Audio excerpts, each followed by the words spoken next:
They looked like scarecrows at first, silent, still, figures swaying in the wind. That's what I thought until I got closer and saw the bruises, until I saw the eyes.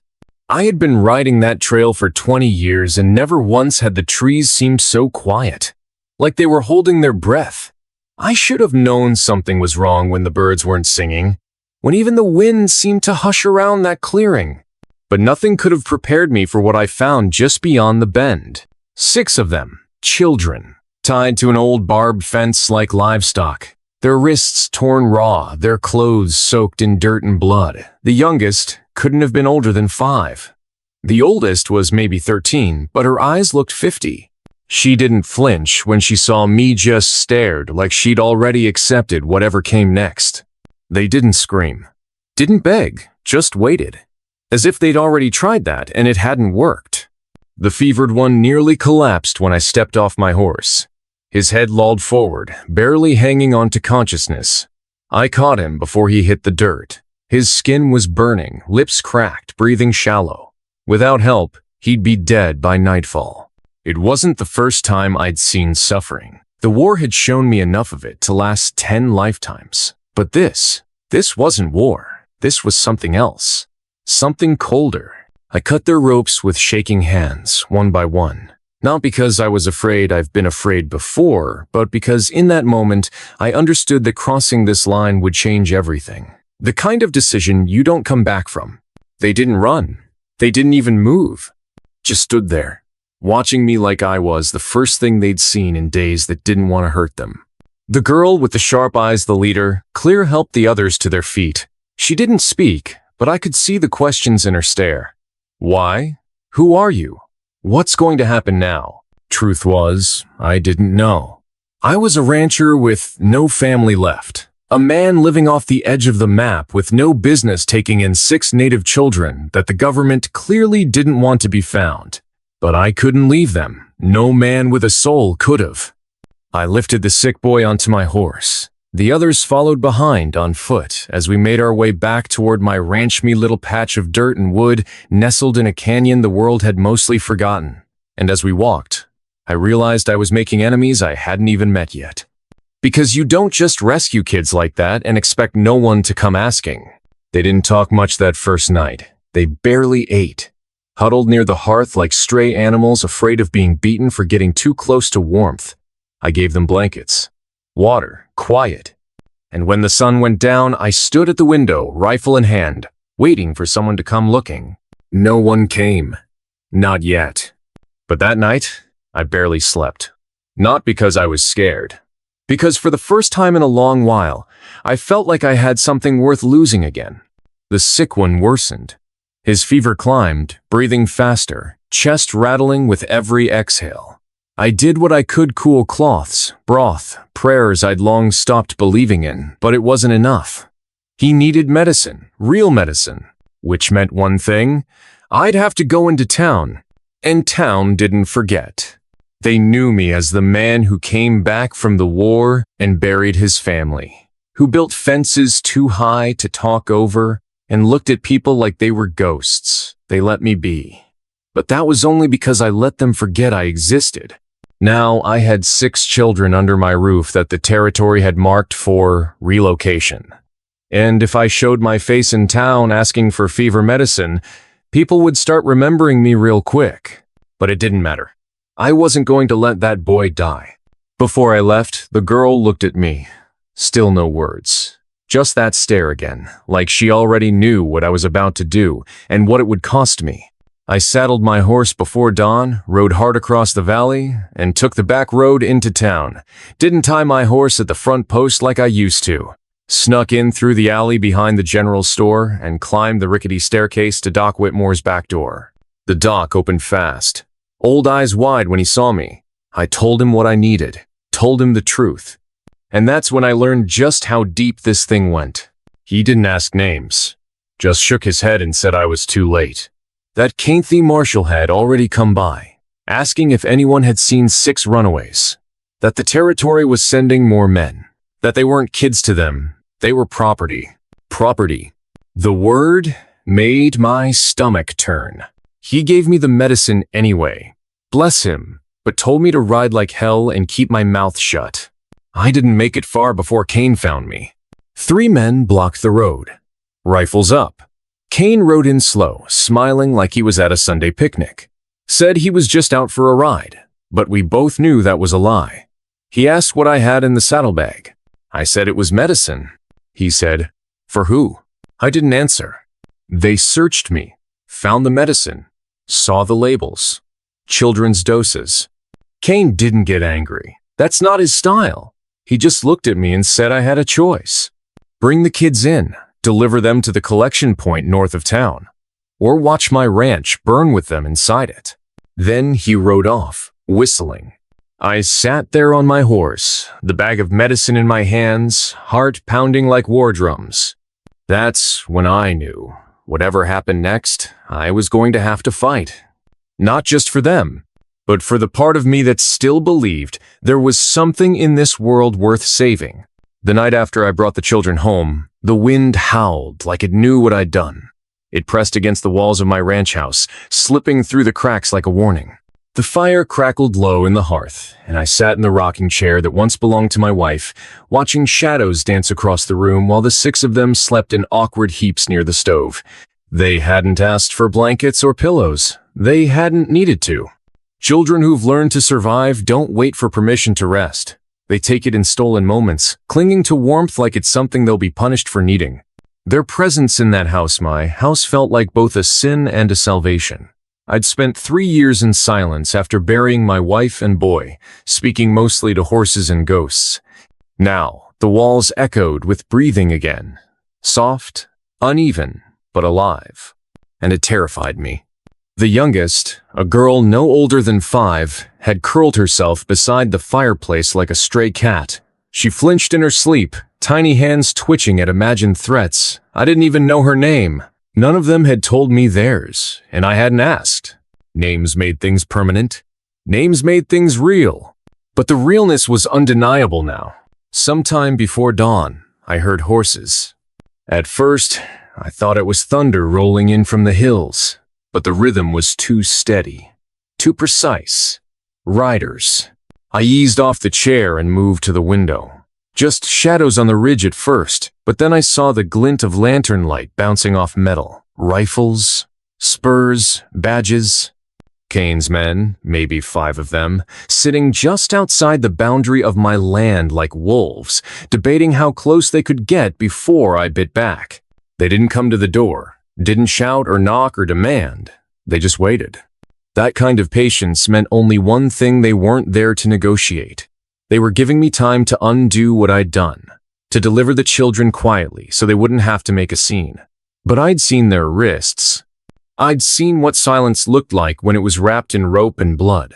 When I turned from the window, Ayana was standing behind me. She hadn't made a sound, but there she was, wide awake and fully dressed, staring out past me into the night. Her eyes didn't ask what was happening. She already knew. This wasn't a rescue. It was a war. Quiet and slow like creeping rot, but just as deadly. We didn't speak. We didn't have to. I lit the stove a little hotter, set out a pan of water, and began chopping roots from the cabinet. My wife had kept an apothecary shelf for yeasties and tinctures, and remedies learned from neighbors who lived closer to the dirt than any doctor. The fever was breaking in the smallest boy, but barely. He needed more than herbs, but it was what I had. Ayana sat with him, dribbling spoonfuls of broth between his cracked lips like she'd done it 100 times before. By mid-morning, Kane himself rode down the path, alone. He dismounted like he owned the land, walking slow toward the porch with that same damn hat tilted low over his eyes. His smile was the same, too wide and practiced, the kind that belonged on posters with bounties beneath them.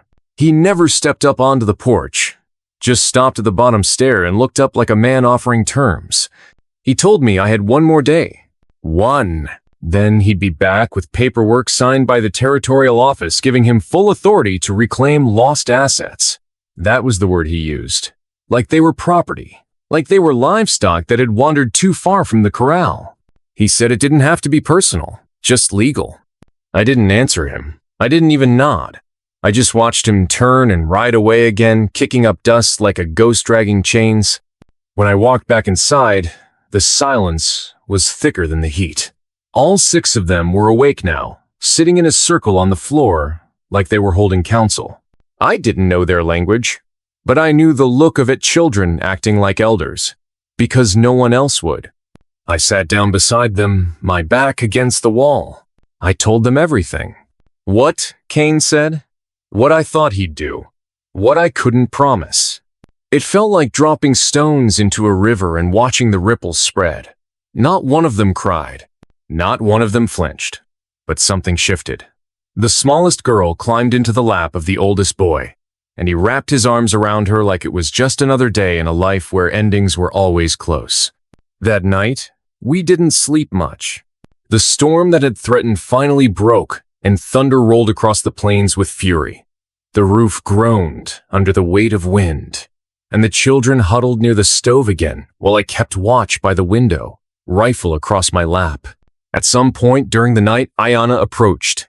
She pointed to the hills behind the ranch. I nodded. There was a way out, an old mining path barely used anymore, dangerous in the rain, slippery and narrow, but it ran west, far from Cain's reach. If they left now, before the next morning's light, they might just stay ahead of the dogs. I told her I could go with them. I said it out loud, even though I knew it was a lie. She just looked at me, not with anger or gratitude, just understanding. The kind you don't get from a child. The kind that comes from living too much too young. They made their decision before sunrise. Each child carried something: blankets, food, tools from my shed, even jars of water from the well. They moved quiet as fog, disappearing into the trees while the sky was still dark. Ayana was the last. She paused at the edge of the yard, her small silhouette lit faintly by the lantern I held on the porch. She didn't wave, didn't smile. She just looked. Long enough to say thank you. Long enough to say goodbye. By the time Cain returned the next day with 10 armed men, the house was clean. No trace of them remained, except for the smell of broth still in the pan and 6 indentations in the dust where children had once sat. Cain searched everything. The house, the barn, the root cellar, even the chicken coop. He didn't find what he wanted, so he found someone to blame instead. Me. They left me bruised and broken in my own yard, a warning to anyone else who might think of doing what I'd done. Cain told the town I'd stolen government property, that I was harboring fugitives and traitors. He said I'd been dealt with, but they didn't kill me. And that, I think, was their mistake. Because survival has a funny way of becoming something bigger than pain. It becomes a promise, a reason. And somewhere out there, 6 children were running toward freedom. And now I had a reason to keep fighting. I didn't sleep that night. Not even for a moment. The house was dark. Quiet. Too quiet. Every board of the floor groaned louder than usual. Every gust of wind outside sounded like galloping hooves. The lantern's dim flame flickered in my hands as I checked each window, each door, over and over again, though I knew it wouldn't matter much when Cain came back.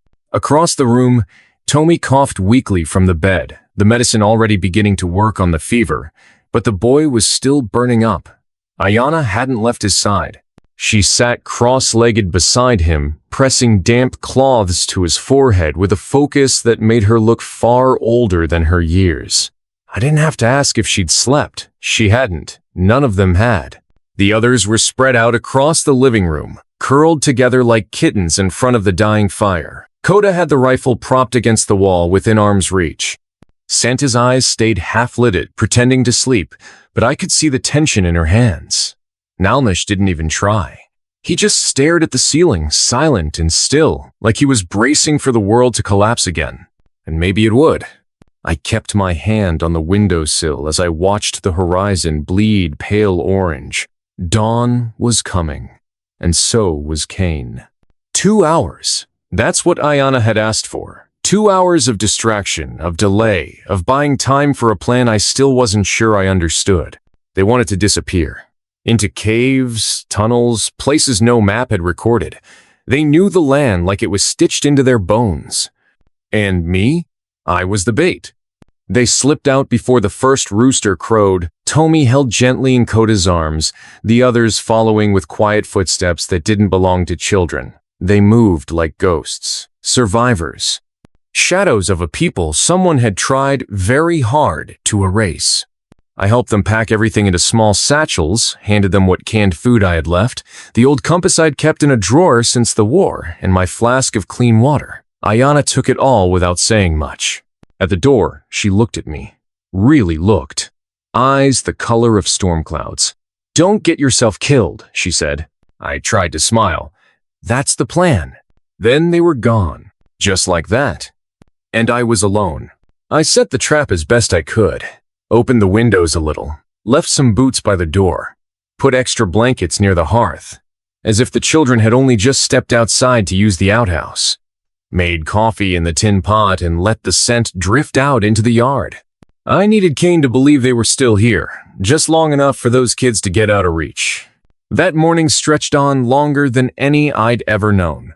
Then, before the sun peeked over the hills, I heard it. The sound of hooves, strong and urgent. Kane came, but not alone.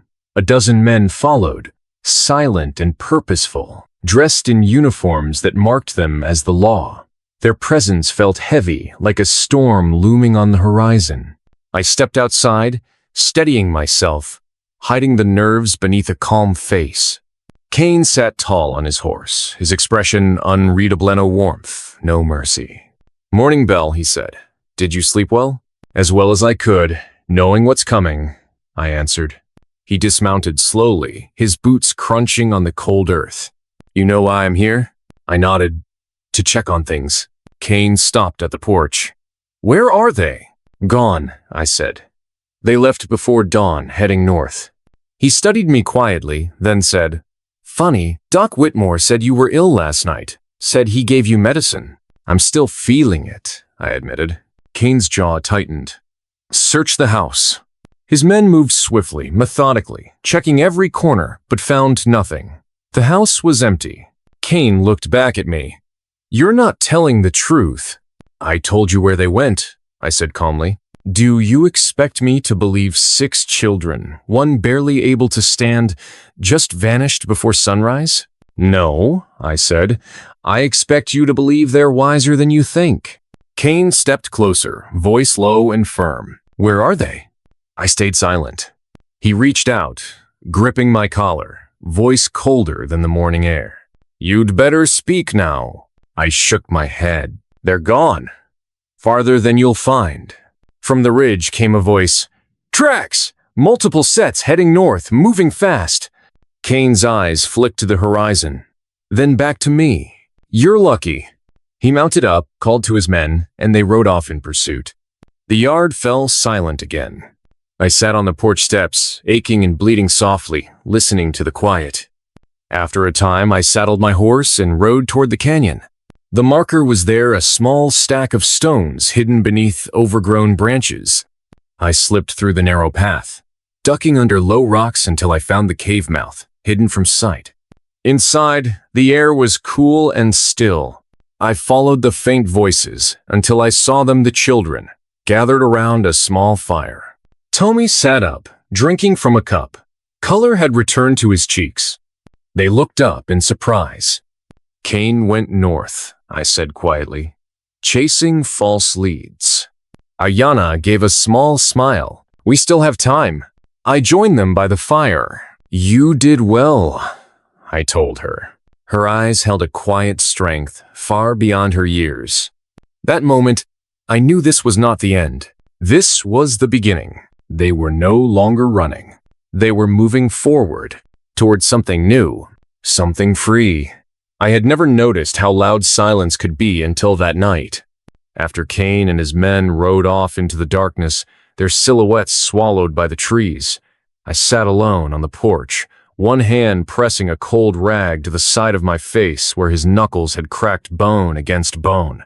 My lip throbbed with every heartbeat, but that wasn't what hurt the most.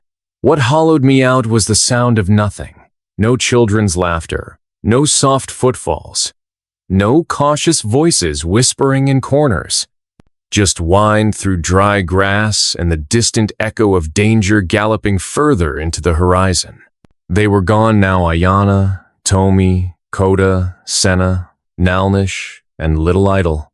And I was the shell left behind, playing a role, holding ground, buying time. 2 hours. That's what I had given them. And that's all I had to hold Kane's firestorm at bay. Somehow I had to make him believe they'd gone north. Somehow I had to make that lie breathe. The moon hung low, casting blue shadows that stretched like fingers across the dirt. I walked through the house again, slowly, touching the spots they'd claimed for those few days. Ayana's folded blanket by the fireplace, Tomi's fever-rumpled sheet on my bed, the dusty corners where Senna had tried to sweep quietly so as not to disturb the ghosts.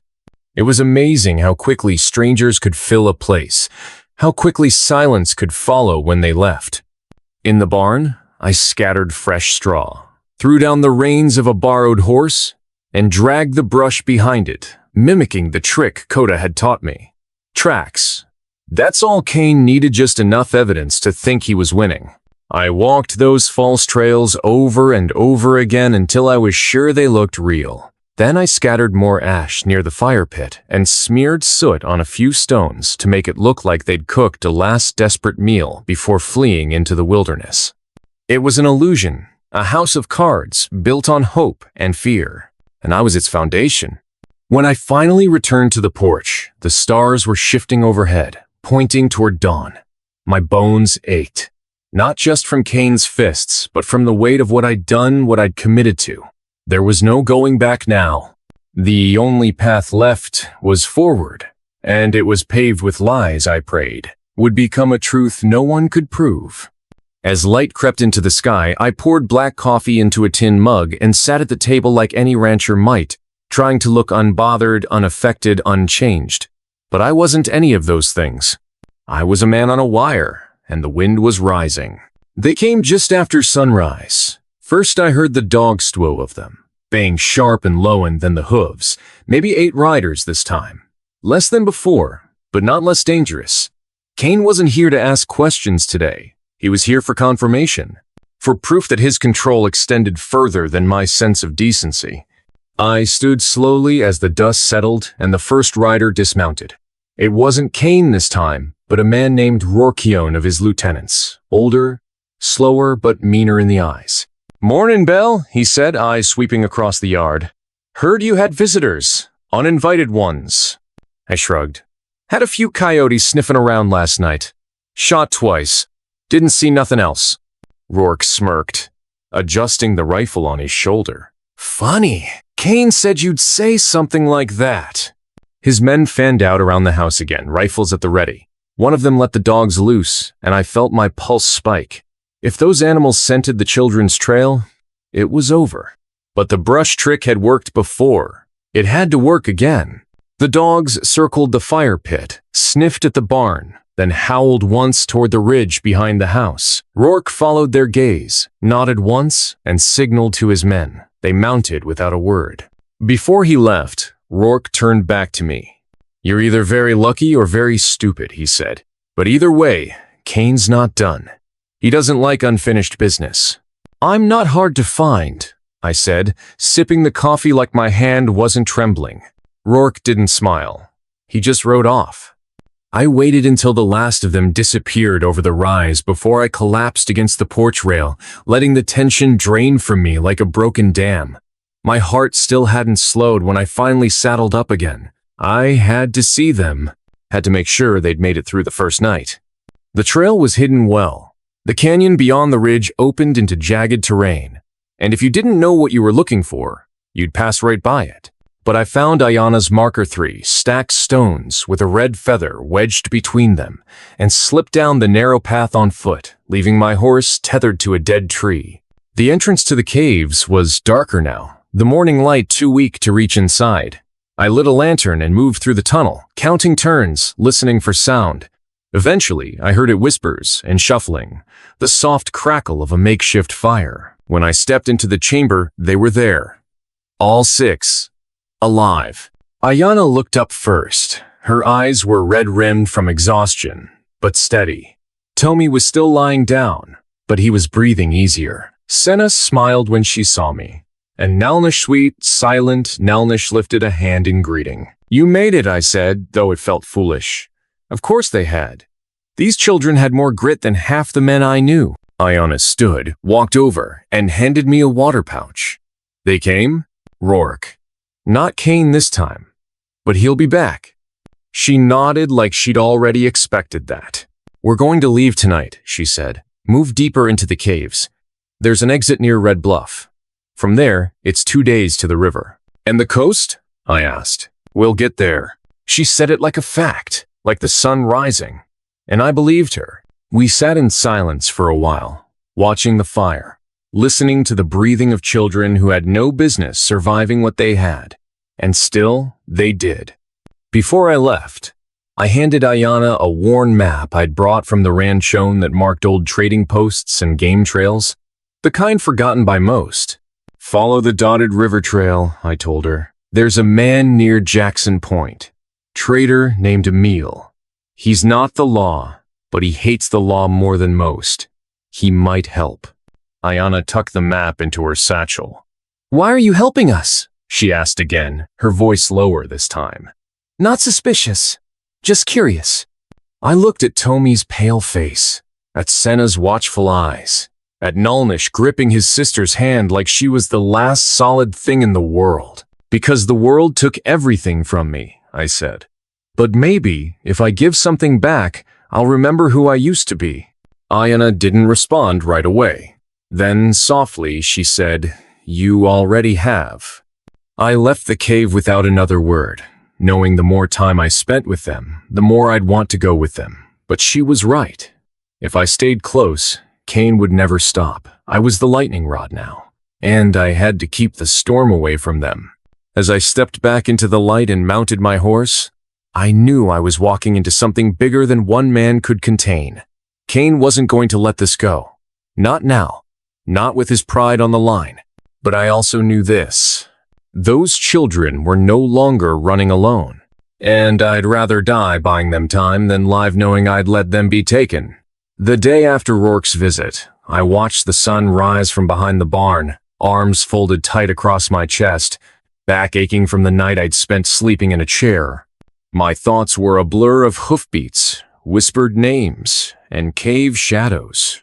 I'd known Kane wouldn't leave this alone. The man was a viper in a badge.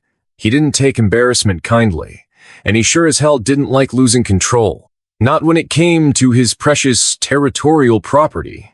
By noon, the first sign came. A stranger in a brown vest and white gloves stepped off the noon train. He didn't look like Kane's usual thugs, no gun belt, no dirt under his fingernails.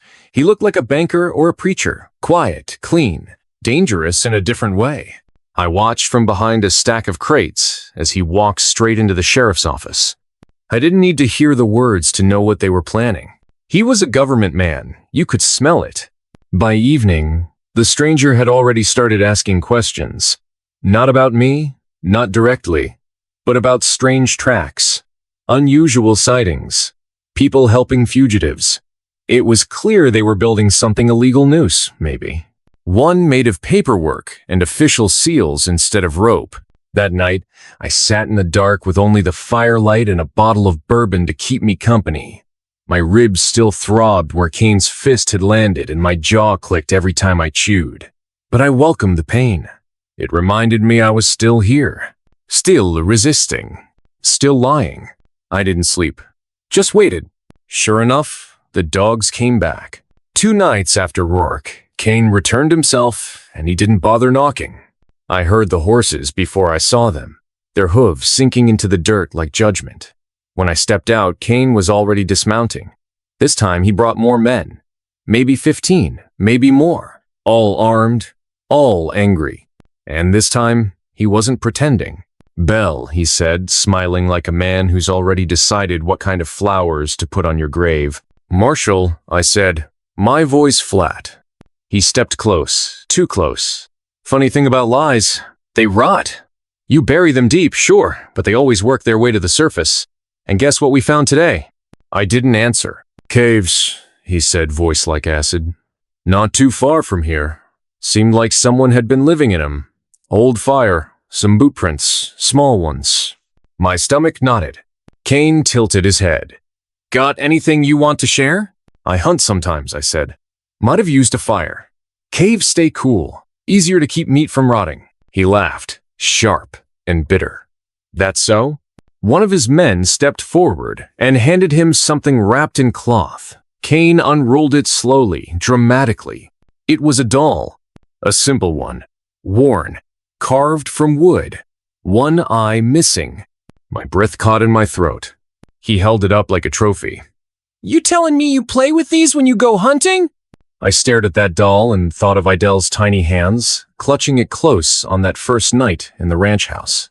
I remembered how she'd tried not to cry, how she'd pressed that doll to her chest like it was the only thing in the world that hadn't betrayed her. I don't know what that is, I said. Kane's face darkened.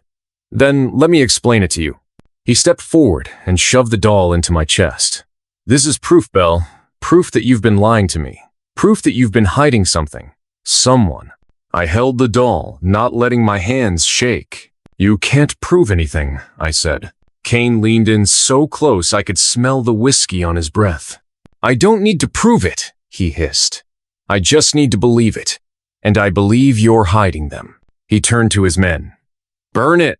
My blood froze. What? The house. The barn. All of it. You can't. I can, he said. And I will. He raised his hand, but before he could drop it, a voice called out from the ridge. Marshal! It was one of his scouts, breathless, hat missing, shirt soaked in sweat. We got movement. Kane turned, squinting. Where? West Ridge. Couple miles out. Looked like 3 figures. Small. Kane didn't hesitate. Mount up. You two, torch the barn. Leave the house for now. Within seconds, they were gone. Dust and flame in their wake. I stood there, still holding the doll, as the fire climbed the walls of my barn, the place where my wife used to feed the horses, where my boy used to play in the hay. I stood there as the flames turned my memories to ash and the wind carried them east. He didn't move. Not until the last ember fell.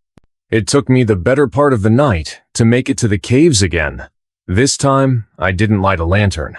Just followed instinct and the ghost of Ayana's voice in my head.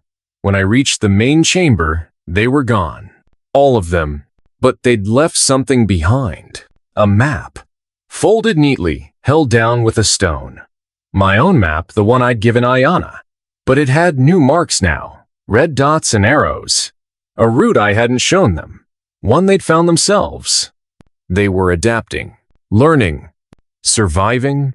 I stared at the map for a long time, then tucked it into my coat and walked back toward the mouth of the cave. As I stepped outside, dawn broke across the hills like a blade of fire, and for the first time in weeks, I let myself smile. Kane thought he was closing in, but the truth was slipping through his fingers like river water. They were moving west now toward the coast, toward freedom, toward something no man with a badge could touch. And if I had to light 100 more fires to keep their path clear, I would.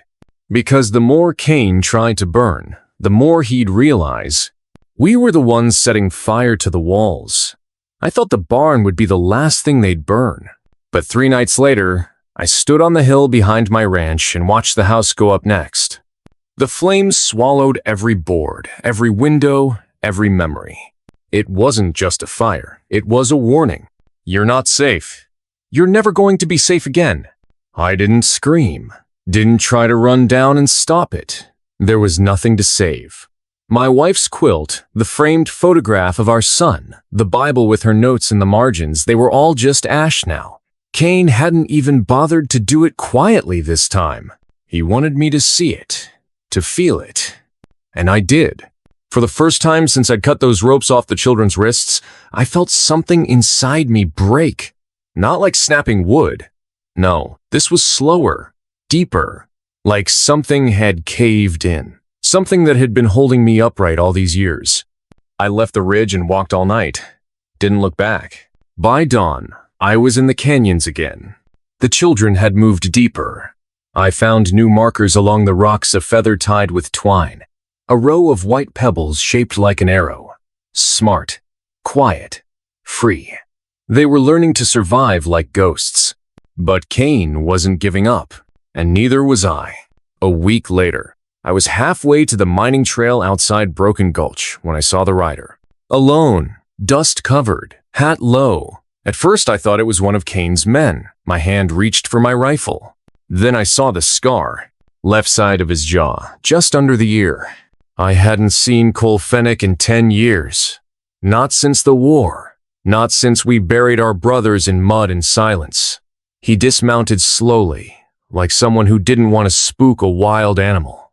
Or a ghost. "You look like hell," he said. "You look like a bad memory," I replied. He gave a sad little smile and handed me a canteen. "Cain's hired me," he said after a long silence. "Said he needed a tracker. Someone who knows how to follow things that don't want to be found." I drank. Didn't answer. "You gonna lie to me too?" he asked. "Like all the others?" I shook my head. No point. He sat beside me on the rock, dust swirling around his boots. "You've got 6 children with you. Natives." "They're not with me," I said. "They're running. I just made the mistake of seeing them and helping them." I nodded. He let that hang in the air. "They're not property," I said finally. "They're not cargo. Not savages. They're just kids." Cole looked out over the ridge. "You remember that little village in the foothills?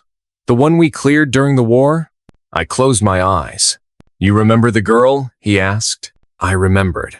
She'd been maybe 12, caught in the crossfire, crying over her father's body. I remembered the way the captain said, "Just one less to worry about." I remembered how Cole had pulled me back when I raised my rifle. "I didn't forget," I said quietly. He nodded. "That's why I came to you first." "You're not turning them in?" I said Cain hired me. I didn't say I was working for him. The silence that followed was heavy, not with fear, but with decision. "You know what happens if you're caught helping me." "Yeah," he said. "Same thing that would have happened back then if I hadn't pulled you off that kid." I looked at him. Really looked. He was older now. Eyes tired. Hands that used to grip rifles now shaking ever so slightly. But beneath it all, he was still the same man who once chose mercy over orders. "I could use a friend," I said. "You got one." Over the next few days, Cole and I laid false trails, destroyed tracks, erased every sign of passage. We left old boot prints heading east, burned scraps of fabric near the river, anything to confuse Cain's scouts. And it worked. For a while. But then the dogs came. Not men. Dogs. They caught the children's scent near Dead Horse Gulch. I heard the baying echo through the cliffs like some ancient monster coming back to life. I ran as fast as I could, lungs burning, rifle bouncing against my back. By the time I reached the second cave, they were gone. But not far. I found Coda near the creek, crouched behind a thicket. He was clutching a knife dull, chipped, but held like he'd used it before. "They're close," he whispered. "Where's Ayana?" I asked. "With the others. South Tunnel." "How long ago?" 20 minutes. I nodded. That meant I had 10 maybe before Cain's dogs reached this spot. "Go," I told him. "Get back to them. Keep moving." "What about you?" I raised the rifle. "I'll buy you time." They came fast. 3 dogs. Then 2 riders behind them. I took the first dog with a single shot.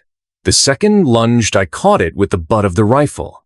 The third bit deep into my arm before I threw it off. The riders dismounted, guns drawn. I recognized one young kid, barely 20. That was enough. Cole stepped from the trees and put one clean bullet between the other rider's boots. "Next one's not a warning," he said. They backed off. We let them go. But we knew it was only a matter of time before Cain brought more. Brought all. That night, under the cover of trees and stars, we made the decision. "We have to split," Ayana said. "Smaller groups, less chance of being followed." "I'll lead the decoy," I said.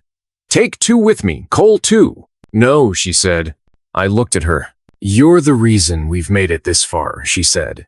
"You stay with the younger ones. I'll draw them out." "Ayana?" I know the land, she said. You taught me to read maps, to think like them. Let me use it. I didn't want to agree, but I wasn't in charge anymore. She was. She had become more than a survivor. She was a leader now. We split just before dawn. She left west, toward the Rocky Pass. I went south with Tomi, Senna, and Nalnish. Cole looped east to watch the ridge. We agreed on a meeting point. The abandoned mission at Clearwater. 3 days' ride. If we weren't there in 5, we were dead. As I watched Ayana disappear into the mist, I felt something tighten in my chest. Not fear, not grief. Pride.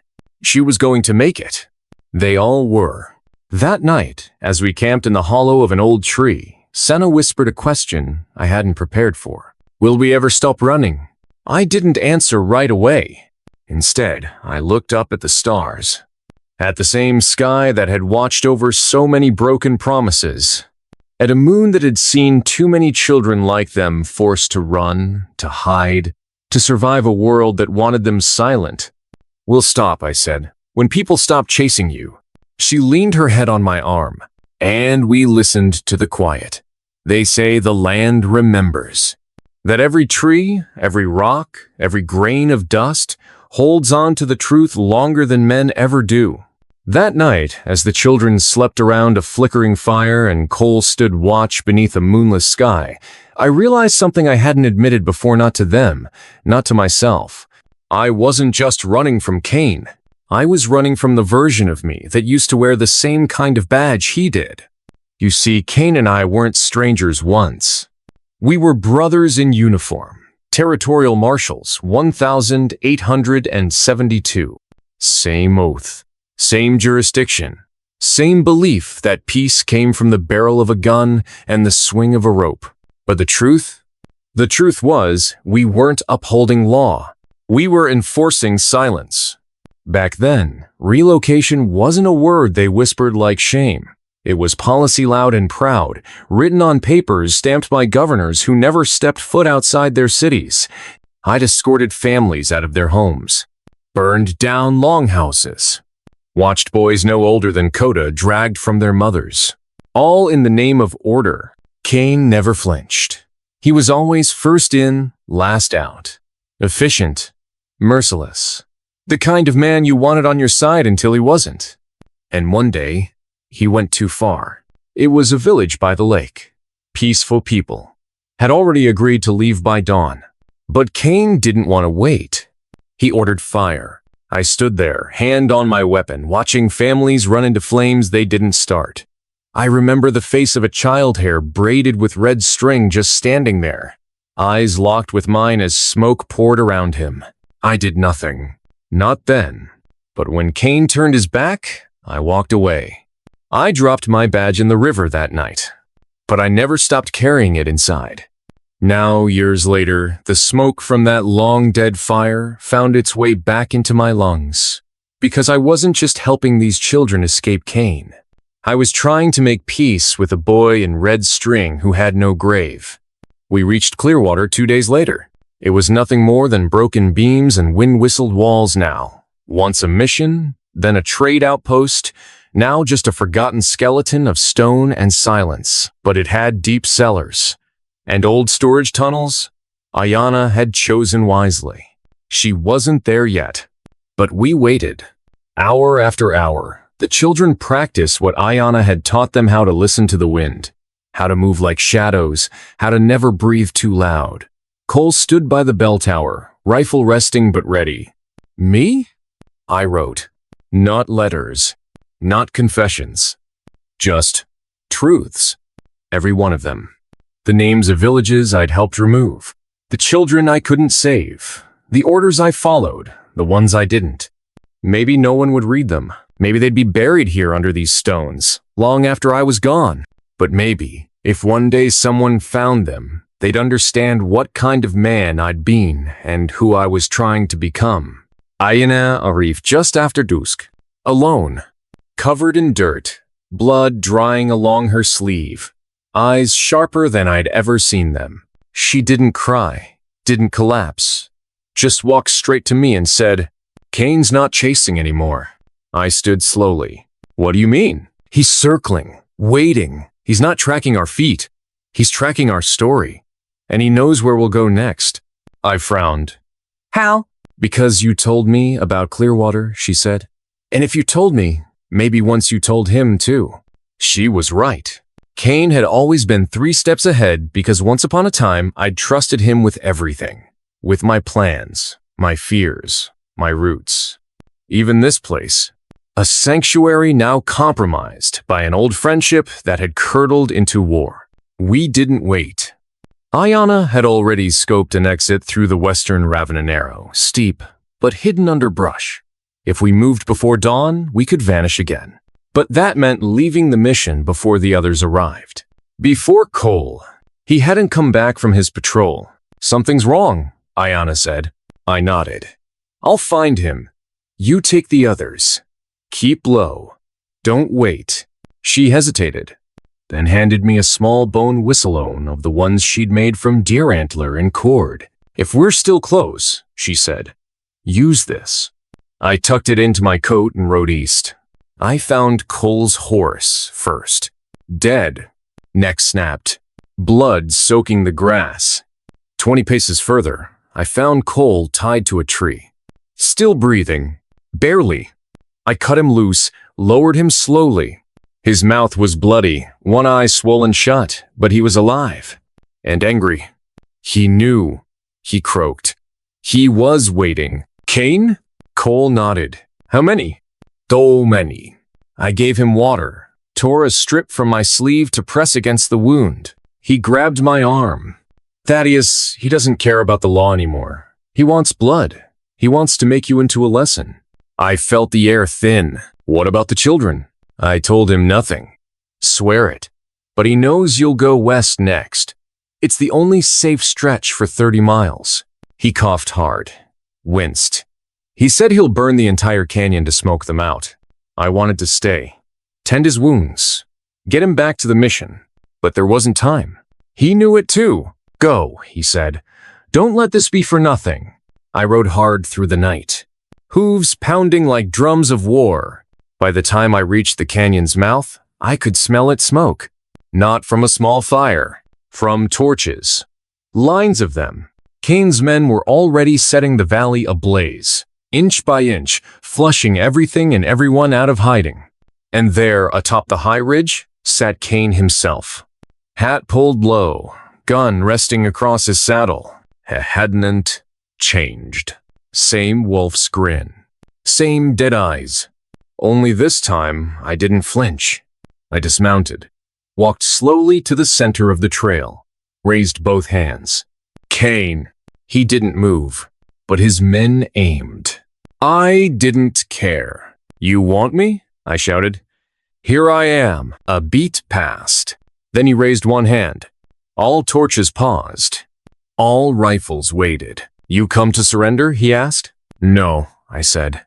I came to end this. His eyes narrowed. You're outgunned, outnumbered, and frankly, out of time. I nodded.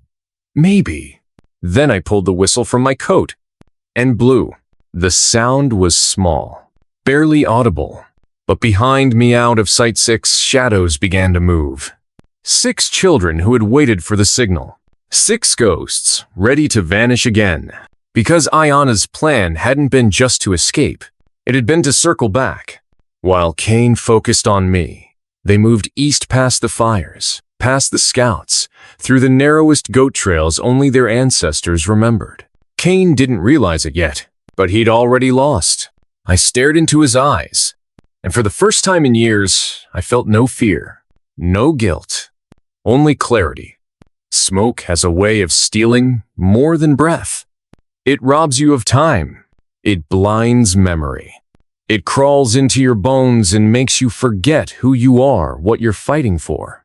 That night, standing across from Cain with his men lining the canyon rim and fire licking at the valley's edge, I remembered the truth.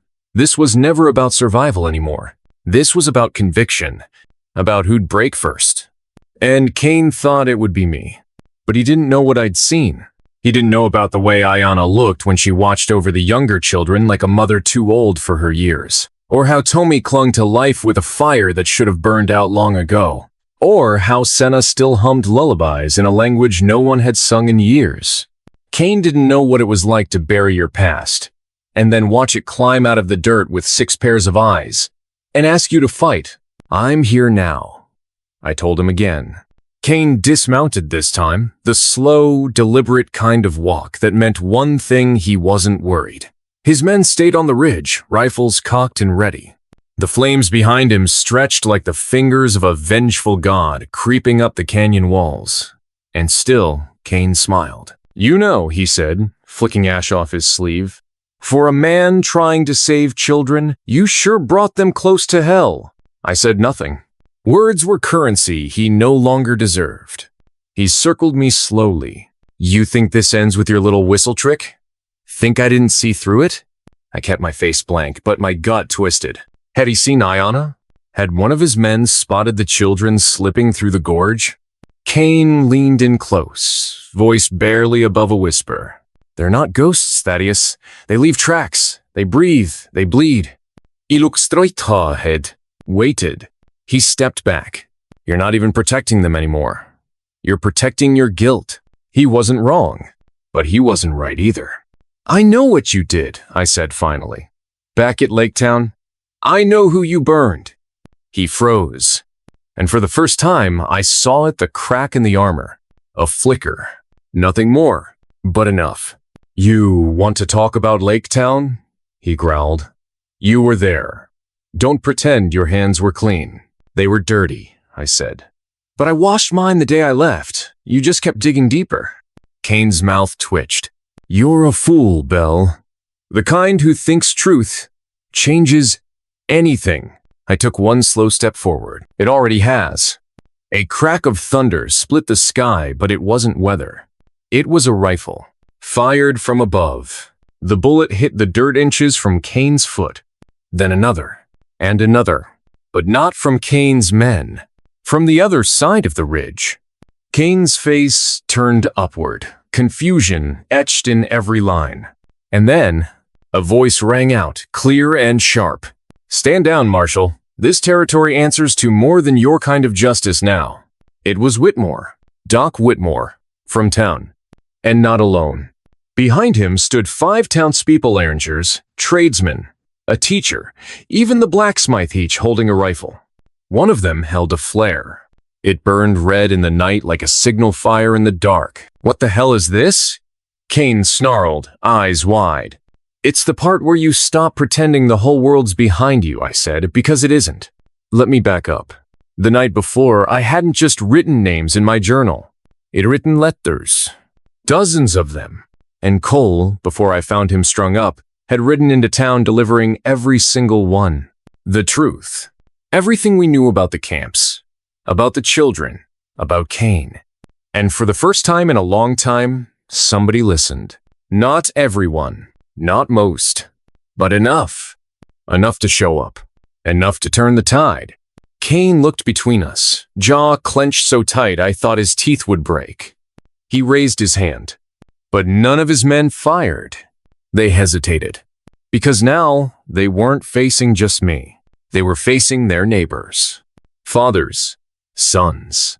Brothers. People who'd stood beside them at harvest, or prayed beside them at Sunday chapel. Cain's voice lost some of its edge when he spoke again. You're throwing your lot in with a bunch of criminals, he said, glaring at the townsfolk. No, Whitmore answered. We're standing with our conscience. Then the fire surged. The wind shifted, and the entire eastern edge of the canyon lit up like a furnace. Flames surged upward in great waves, swallowing brush and stone alike. And suddenly, it wasn't about who had the moral high ground anymore. It was about who could get out alive. Cain's horse reared, panicked by the heat. His men scattered, some trying to beat back the fire, others already riding down the trail. Cain turned to me, eyes wild. You think this is over? He shouted. No, I said. I think it's just beginning. Then I turned and ran toward the lower pass, toward where I hoped Ayana and the others had gone. The fire chased us like the devil himself. Trees cracked and fell. Sparks leapt like angry spirits through the air. Every breath felt like swallowing coals. But he didn't stop. Not when my lungs screamed. Not when my boots slipped on scorched stone. Not when I passed two of Cain's men lying unconscious beside the path. Because up ahead, I saw it. A flicker of movement. A small silhouette against the firelight. Ayana. She had Tomi slung across her back, his tiny arms wrapped around her neck. The others were close behind Koda helping Senna, Nalnish guiding little Sil who had a limp now, her foot burned. I reached them, nearly collapsing. We have to move west now, the river. Ayana nodded. Together, we pushed forward. It felt like hours. But finally, we broke through the smoke. And there it was. The river. Wide, cold, swift, but life-giving. Ayana didn't hesitate. She plunged in, holding Tomi above her head as the current dragged at her legs. One by one, the others followed. I went last. The water was ice in my veins. It cut the smoke from my lungs and the fire from my skin. When we reached the far bank, soaked and shivering, I looked back. The ridge behind us was aflame. Cain's camp was gone. His power gone with it. Maybe he'd survive. Maybe he'd find another badge to wear and another lie to believe. But he wouldn't find us. That night, we didn't light a fire, didn't speak much, just huddled together beneath a canopy of stars and let silence heal what it could. Ayana sat beside me, arms wrapped around Tomi. He's burning up again, she whispered. I gave her the last of the medicine Whitmore had packed, just enough to get him through the night. She nodded, then looked at me with something I hadn't seen in her eyes before. Not fear, not suspicion, not even gratitude, but trust. You really think we'll make it? She asked. I didn't answer right away. The forest stretched west, like a promise we couldn't yet touch. But I knew this much. We had passed through fire and not turned to ash. We had walked through fear and found one another on the other side.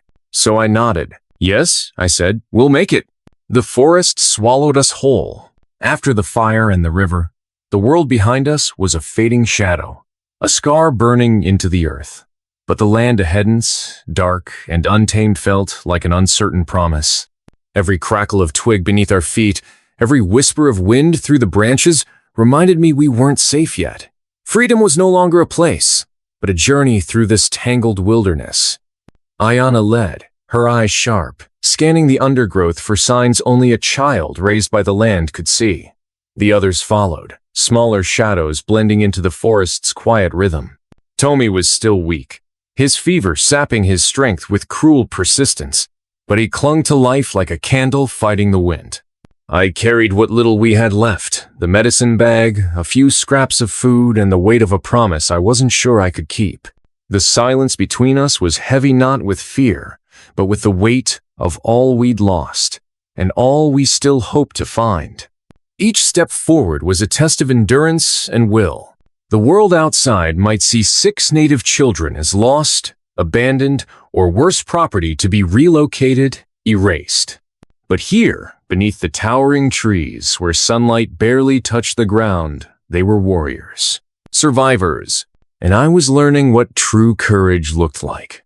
The wind whispered cold secrets through the trees as the sun slipped behind the horizon, casting long shadows that stretched like fingers across the rugged terrain. We moved silent Ayana, Tomi, Koda, Senna, Nalnish, and me like ghosts, hiding from a world that refused to see us as human. Behind us, the fire still burned in my old ranch, a beacon for those hunting us. But ahead lay a fragile hope carved from darkness and fear. Tomi's breath was shallow now. Fever had gnawed away at his body relentlessly. Each cough shook his small frame as if his very soul was fighting to escape. I carried him when he could no longer walk, feeling the weight of his frailty in my arms, a stark contrast to the fierce determination burning in Ayana's eyes. We had lost so much. Our families torn apart, our names reduced to territorial property, our lives crushed beneath the boot of those who claimed law but practiced cruelty. Yet, here we were fighting not just for survival, but for something deeper. Justice. The canyon stretched before us, dark and cavernous. Ayana had told me about the network of caves beneath the mountain. Ancient tunnels woven by our ancestors, places forgotten by the oppressors. This was our refuge, our last chance. But sanctuary would not come without a price.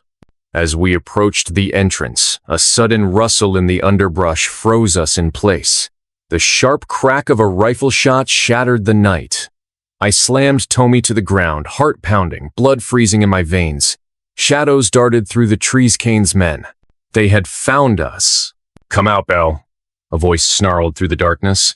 "End this now. Hand over the children and no one gets hurt." I looked at Ayana, at the children. Their eyes held no fear, only fierce resolve. We had come too far to surrender now. "Then you'll have to come get us," I said, voice steady, despite the storm raging inside. The gunshots came faster, echoing like thunder, ripping through the silence. But we didn't run. We didn't hide. We fought. With nothing but raw courage and desperate hope, we made our stand. Ayana's rifle cracked once, twice, sending a warning through the night. Koda flanked the ridge, steady hands guiding the shot. Senna and Nalnish moved with purpose, throwing rocks and setting traps, turning the forest itself into a shield. I grabbed a fallen branch, a makeshift weapon, in a battle too cruel for such tools.